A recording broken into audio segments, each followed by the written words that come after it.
বর্তমান সময়ে খুবই খারাপ একটা বিষয়, সেটা হচ্ছে এই মাইকের স্পিকারটা ধরলেই যেন ছাড়তে চাই না।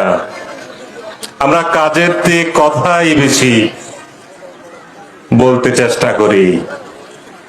আমাদের যিনি সৃষ্টি করেছেন, আমাদের দুটো কান দিয়েছেন, কিন্তু মুখ দিয়েছেন একটা। কেন জানেন? বেশি করে শোনার জন্য, কম করে বলার জন্য। আমরা করি কিন্তু তার উল্টোটা। আমরা বেশি করে বলতে চেষ্টা করি, খুব কম শুনতে চেষ্টা করি। তা আমাদের জ্ঞান আহরণ হবে কেমনে? কিভাবে হবে? আমরা বুদ্ধের পূজা করি, জ্ঞানের পূজা করি না। আমরা ধর্মকে নিয়ে স্মরণ করি, আমরা নিজেরাই ধর্ম মানি না। ধর্ম মানি তো নীতি। আমরা সঙ্গের কথা বলি, কিন্তু আমরা সঙ্গবদ্ধ নই।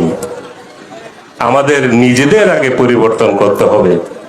আমার নিজের চেতনাকে পরিবর্তন করতে হবে।